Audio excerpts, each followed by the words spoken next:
What's going on, guys? Welcome back. FantasyTeamAdvisors.com, bringing home the bacon MLB DFS video.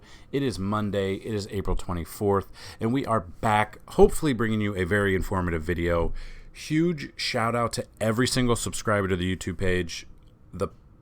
Honestly, yesterday was our biggest day in a long time. We finally hit over the 7,000 mark, and we just keep going up. Last I looked, it was like 7,033 or something like that, which is awesome. The goal is 10,000 subscribers by the All-Star break. Also, 10,000 followers on Twitter at @advisors_team. So big shout out to everybody. We did hit the 50,000 or the 50 like mark, which I did say we would be having a giveaway for any of the subscribers on the page. Having a giveaway for a month subscription, and I thought there was an easy way to export YouTube subscriber list, but there's not, so I have to write a script.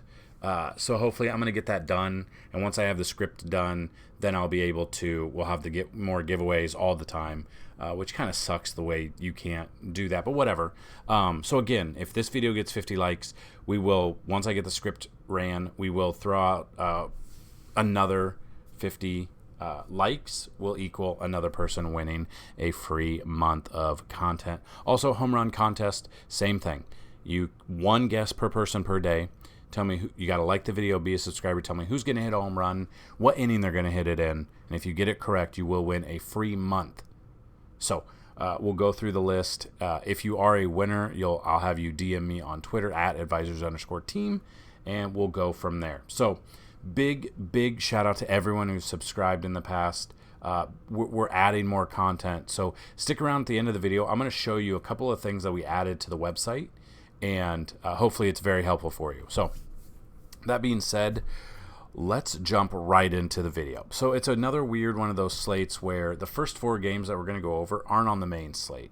So technically, as of now, the first game on the main slate for FanDuel, at least, is the White Sox at the Blue Jays. So we'll kind of look at that. We're still going to cover them all. So if you don't know what we do, we go through every single game on the slate. All of these slates. We're going to look at the pitching numbers, and then we're going to dig into the bats that we like in that. So let's jump into it. If you find this video helpful, definitely hit that like button. If you guys do want to subscribe to Fantasy Team Advisors FTA Plus, go to FantasyTeamAdvisors.com. Click FTA Plus.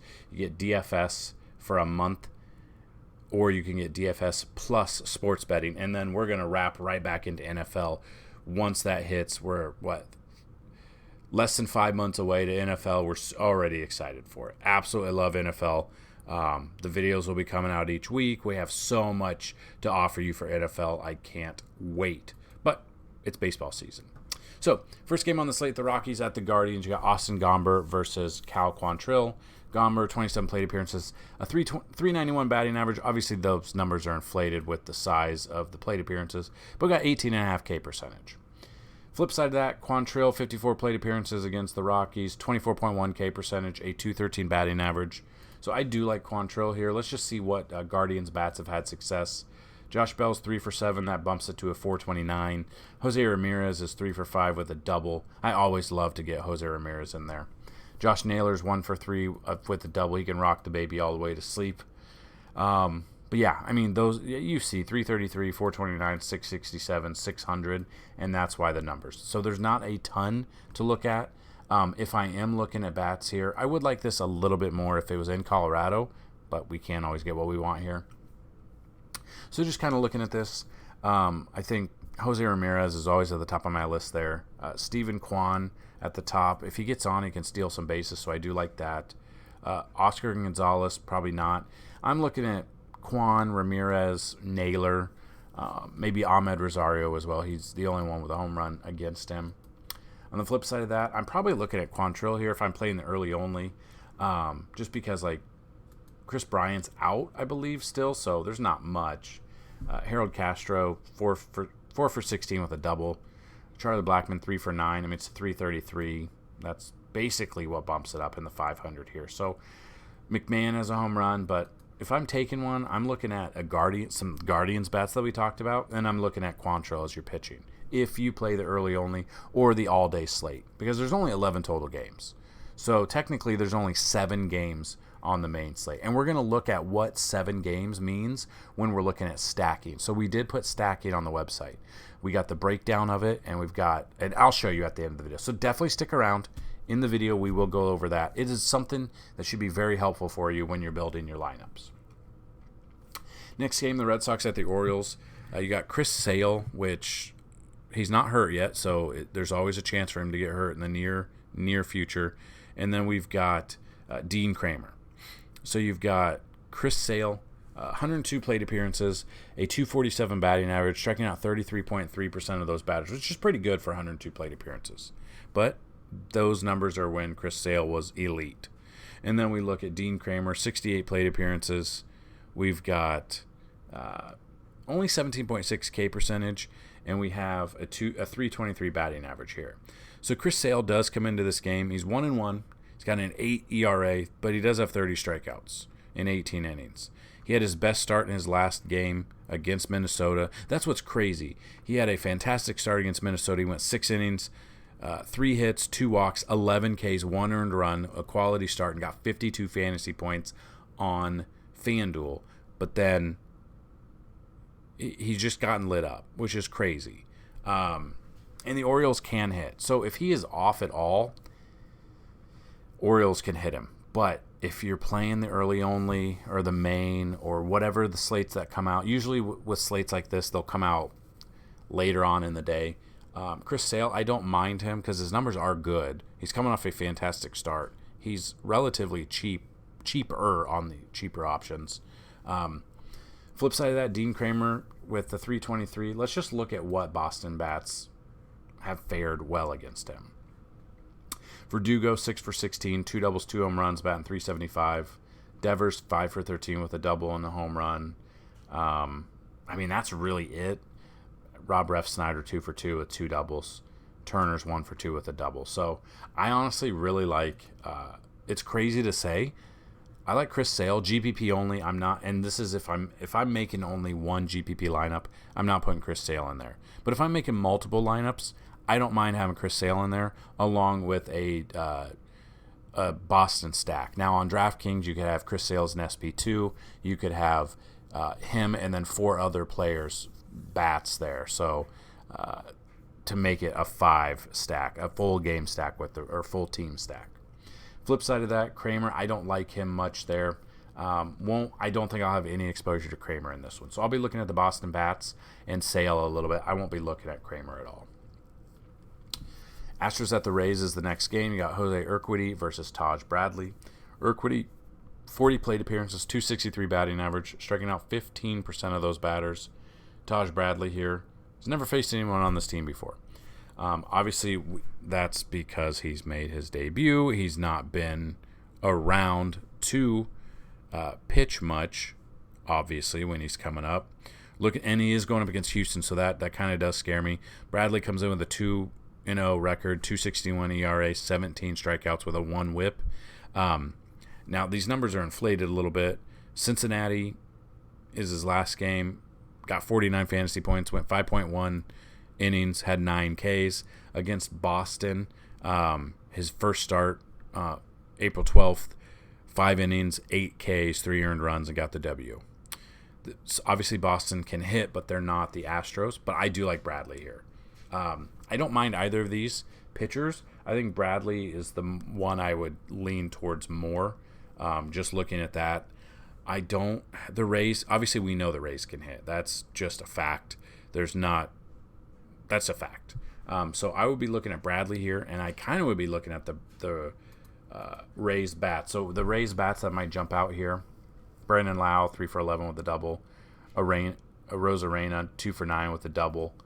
Yandy Diaz, 1 for 7 with a home run. Hopefully, Rosarena just keeps smashing because I've got a ton of his rookie cards. I would absolutely love him. I've got a ton of Jordan's rookie cards too. So as long as he can mash, would absolutely love it. So that's kind of what I'm looking at in this game to start. And then the final game on this early slate, you got Nate Eovaldi versus Nick Lodolo. Eovaldi, 12 plate appearances, a 200 batting average. The problem is this is in Cincinnati, Great American Small Park. A lot of home runs come out of here. Kind of looking at that. Eovaldi here. He faced Kansas City his last start. 6 innings, 5 Ks. The start before that, when I picked him up in my season long, 5 innings, 10 hits, 7 strikeouts, but 6 earned runs. He's got a great matchup against Cincinnati. Again, the ballpark is a little A for me. And then Nick Lodolo's never faced them before. He's doing well. He's getting a ton of strikeouts. So his ERA is up there. He's 2-1 with a 4.98 ERA, but he has 31 strikeouts in 21 innings. He's coming off a start against Tampa Bay, 4.2 innings, gave up 12 hits, 8 earned runs. Obviously, that wasn't good. And then he faced Philly twice, got 33 fantasy points there with 6 Ks. And then his start before that against Philly, 7 innings, 12 Ks. And then he did face Pittsburgh, 5 innings, 9 Ks, 42 fantasy points on FanDuel. So we do know that Texas is hitting really well to start the season. I don't mind either of these pitchers. Again, I'm probably leaning more towards GPP just for the main fact that it's in Great American Small Park. A ton of runs get scored there. A ton of home runs get scored there. Without seeing the weather, I wouldn't trust them in cash, but I don't mind either of these as an SP2 on DraftKings. Then we come to the first game on the main slate. You got Lance Lynn versus Chris Bassett. So looking at Lance Lynn, 140 plate appearances against the Blue Jays, so he's seen him a ton. 244 batting average, striking out 28.6% of those batters. Chris Bassett, on the other hand, 32 plate appearances, a 231 batting average, and only striking out 15.6. So Lance Lynn comes in with almost a 7.59 ERA, so a very high ERA. Has no wins, he's 0-2, he's got 28 strikeouts. So, and the Blue Jays can hit. I know they haven't hit against him they have, but the bats against the Blue Jays, Matt Chapman's only 2 for 17, but both of those hits were home runs. Whit Merrifield's 4 for 23, no home runs. Springer 7 for 24 with a double and a home run. You got little baby Vlad Guerrero getting mad, little baby boy, 3 for 12 with a double. Bo 3 for 11. Kevin Kiermaier 3 for 8 with a double. So I honestly don't mind a Blue Jays stack here against Lance Lynn. I don't trust Lance Lynn. I don't think I'll have any exposure at all. Chris Bassett, on the other hand, the White Sox bats that have had success against him. Looking at that, I mean, not many have seen much. 1 for 10 for Andrews. Yasmani Grandal 0 for 5. Eloy 3 for 5, which bumps it to a 600 batting average. And then 1 for 3, and these numbers are here. So I absolutely love Chris Bassett here. The numbers are inflated just because of those numbers. He comes into this game, though, 2-2 record with 5.4 ERA and only 17 strikeouts in 21 innings. So the problem is he's not getting a ton of strikeouts. And strikeouts, obviously, with DFS are the money spot. So strikeouts equal money. Strikeouts plus no earned runs, plus innings, plus a W at the end gets you the points. So that's the problem here. If I'm taking one, I'm taking Bassett. But it's going to be if I'm making, 20 lineups, or if I'm doing 150 lineups, or whatever you're making, a Bassett would go in there, obviously, or an SP2 on DraftKings. But on FanDuel, there's just other options that will get us more fantasy points there. So I would lean towards Bassett in GPP, but 2%, maybe 1%. Won't have a ton of him because he's not getting the strikeouts, but I will be looking at Toronto bats here against Lance Lynn, who has just looked not himself. Well, he's looking like the end of the road in his career, the way his arm's going. So we'll see. I do like Toronto as a stack here. Bassett is a very low-owned GPP pick. I won't have much. Next game on the slate, the Marlins at the Braves. You got Edward Cabrera versus Spencer Strider. Obviously, we know Strider's amazing. Comes in, he's the highest-priced pitcher on the slate. Cabrera, 26 plate appearances, a 167 batting average, so basically one start total. The Braves bats against him. Rosario's 1 for 4 with a home run. Riley's 1 for 3 with a home run, and that's really it. No one else has had success. Ozuna's 1 for 2. Albies is 1 for 2, and that's it. Flip side of that, Strider's only faced 12 Miami bats, which is kind of crazy because they're in the same division. But 12 plate appearances, striking out 6 of those bats, a 182. Strider comes in with a 2.45 ERA, a 2-0 record, and 36 strikeouts in 22 innings. I absolutely love Spencer Strider here. There is a reason he's the most expensive bat on the slate. So looking at that, I think there's a reason he's the picture of this video and article, because he should dominate against Miami. So I don't know about all the bats here, but I would be looking at Spencer Strider as my number one pitcher. Yankees at the Twins is next. This is the one. So Brito just faced the Twins. What was it? 2 starts ago. Let's see. Yeah. So Brito didn't do bad against the Angels the other day. 4.1 innings, 3 walks, 3 strikeouts, 1 earned run, 19. Okay, so he got 19 fantasy points there. Then on April 13th against this same team, he only lasted 0.2 innings, gave up 6 hits, 7 earned runs, minus 19 fantasy points. Then he had a good game against Baltimore with 24 fantasy points, and against San Francisco at the beginning of the season with 39 fantasy points. The problem is this isn't Yankee Stadium. This is in Minnesota. It's going to be a little bit colder there. And he just got lit up. Now, maybe he was tipping his pitches. Maybe someone saw something. I would take a flyer on Brito just because people are going to look at 8 plate appearances, 833 batting average, didn't get a strikeout, didn't get 1 inning pitched, and gave up 7 earned runs there. That's my thought process. I will have some exposure to Brito, but I'm not going to enjoy it, and I'm only doing it if I'm making multiple lineups and him being very underowned just for the main fact that people are going to be away from him. Flip side of that, Sonny Gray, 43 plate appearances, a 139 batting average, facing his old team where he absolutely shit the bed every single start because he's small-minded and he can't play in big markets. But I digress. I still don't like the M on Minnesota. It looks like the Miami M. It looks absolutely stupid. He's had huge success against them. The Yankees bats have been very against the Blue Jays. They just didn't really show up. Judge is in a slump right now. When he's not hitting, the rest of the team isn't hitting. If they could keep up, then it would be good. Sonny Gray comes in with a 2-0 record, a .82 ERA, 26 strikeouts in 22 innings. The Yankees can strike out depending on what lineup they throw out there. I don't mind Sonny Gray in this one. He's had success against them before. Just looking at these numbers here. Rizzo 1 for 11. Hicks is 0 for 9. Hicks might play this game. Like I said yesterday's video, I told you Hicks had great numbers against Gossman, but they did not play him at home because he cannot take the booing.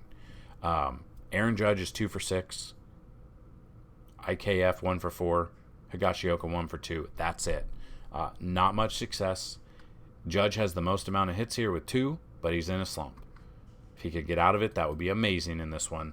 I will have a lot of exposure to Sonny Gray in cash. I'll have exposure to Johnny Brito in GPP here. If you got, they went on what? Michael Taylor had 2 home runs, 1 home run. So the other one came against someone else. They were just hitting. They were just hitting the crap out of the ball there. So the numbers are very skewed, obviously, from one start. Maybe he found something. So that's my thought process on this game. Next game, the Tigers at the Brewers is here. You got Matt Boyd versus Colin Ray. Matt Boyd against the Brewers, 33 plate appearances, a 194 batting average, striking out 33.3% of those batters. And then Colin Ray, 5 plate appearances, 500 batting average. So that's not a lot there. So looking at these numbers here, Matt Boyd coming in, 0-1 record, 4.50 ERA, 11 strikeouts is what we're looking at there. They haven't had much success, and he struck him out. Colin Ray, obviously 0 for, 5 plate appearances and giving up 2 hits, so not much going on. He's going about 5 innings a game. There's just so many other options that I don't even know if I'll have any players from this game. So I don't really want anything to do with Matt Boyd or Colin Ray just because of the other pitchers. But if you are making multiple lineups, I don't mind throwing them in there a little bit. Athletics at the Angels is next. You got Ken Waldichuk versus Jose Suarez. Waldichuk, 33 plate appearances, a 300 batting average. Angels only striking out 18.2%. Jose Suarez, 10 plate appearances, a 111 batting average there. I would like this game a little bit more if it was in Oakland, but we aren't. We're in LA or Anaheim or wherever the actual stadium is.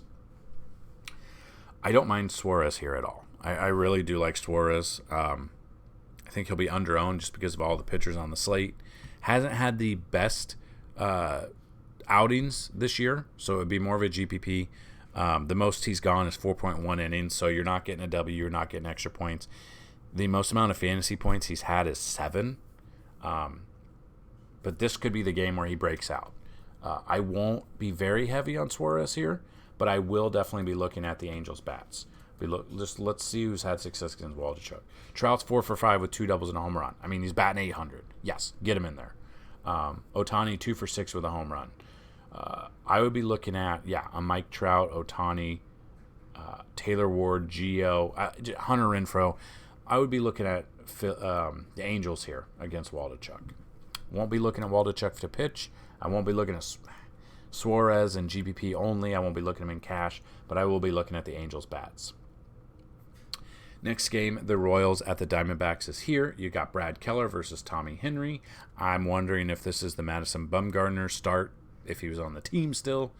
Keller, 5 plate appearances, 400 batting average, so not much going on there.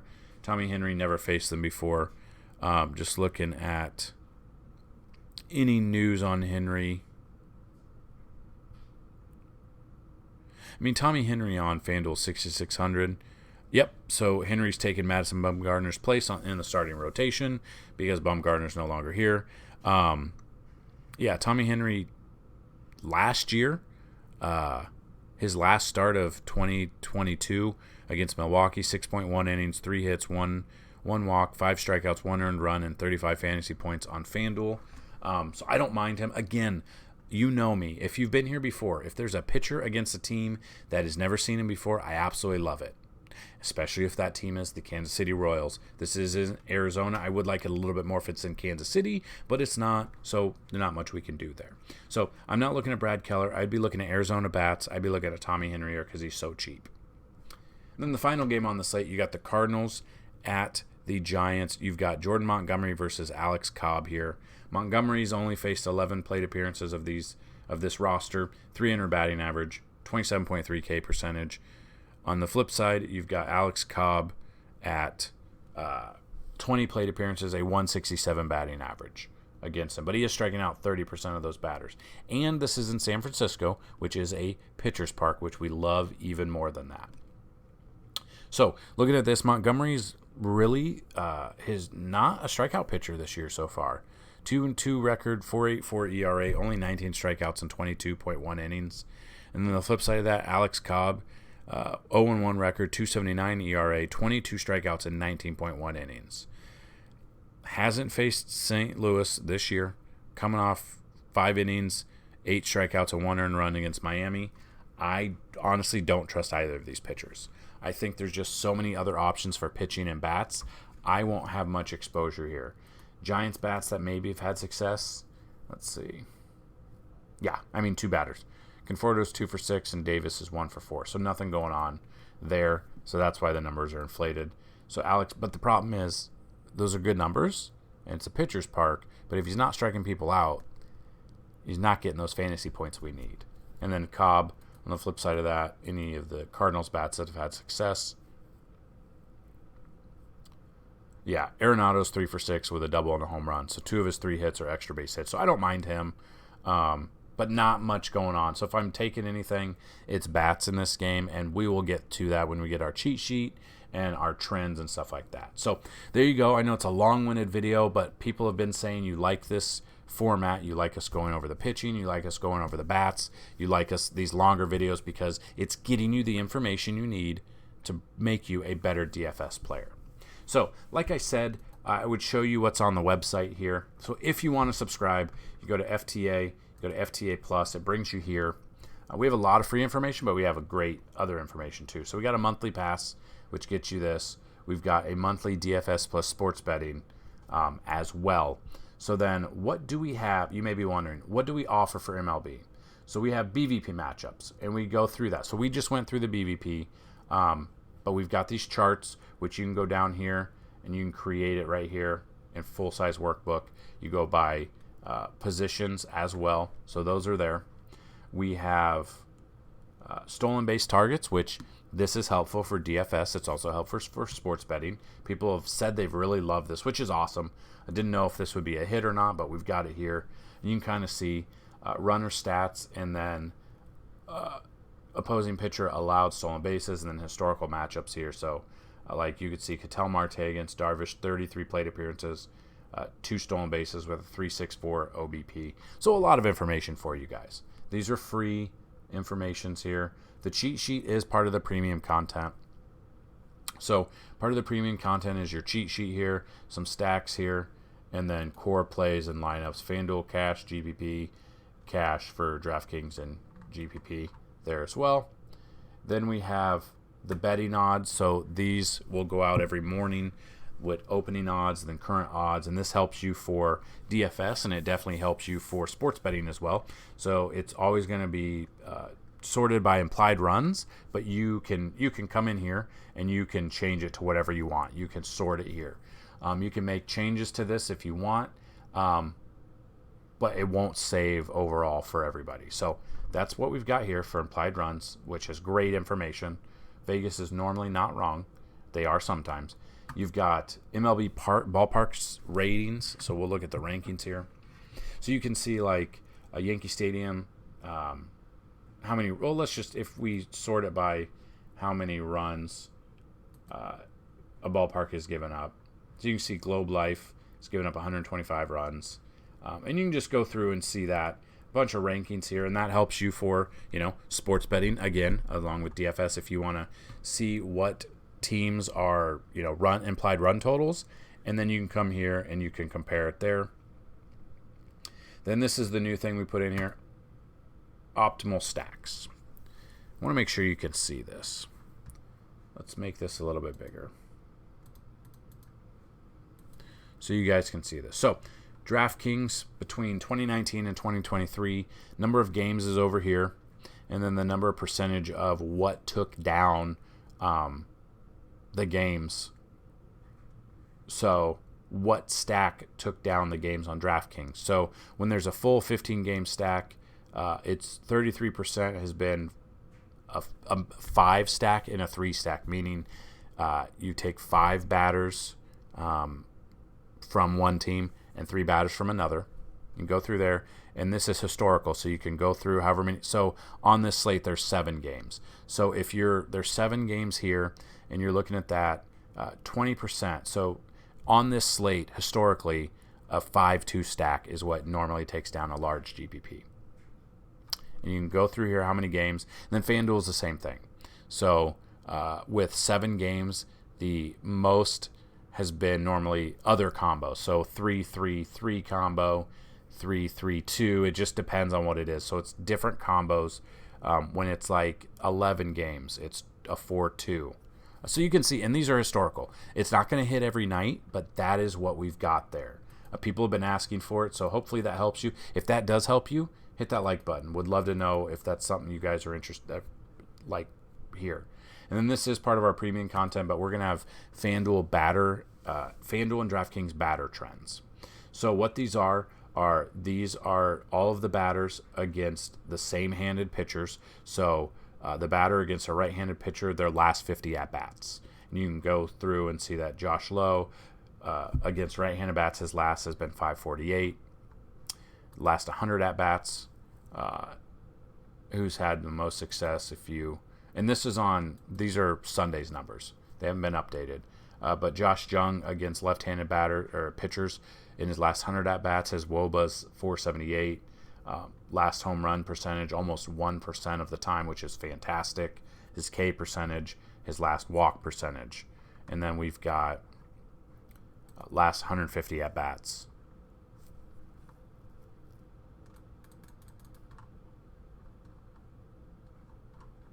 And then you can see Guerrero against right-handed pitchers in the last 150 at-bats has been just a bunch of numbers. This is also to help you when you're building your lineups. So if you like this as well, there's going to be a FanDuel and DraftKings for here. So hopefully, this is a very long video. Hopefully you guys enjoy it. Hopefully it's very helpful. Again, if this video gets 50 likes, one person who is subscribed to this channel will win a free month subscription. I have to build out a script here, though. That's the problem. So it might be a couple of days, but I will be running at least one for Sunday's video, and every single day that there's at least 50 likes on this, we'll run the script once I get it completed to see who will win a free month. So that's what I've got. Thank you so much for checking this out. If you found this at all helpful, hit that like button, hit that subscribe button. We're trying for 10,000 subscribers by the All-Star break, and the way we're going right now, we could break it way by, I don't know, less than that. I wanted to say by Labor or Memorial Day, but there's no way. But yeah, so hopefully this helped you out. It's a Monday slate. We're going to be back with more videos, and go check out FantasyTeamAdvisors.com. Like this video and share it if you can. Good luck to everyone. Let's bring home some bacon today. Peace.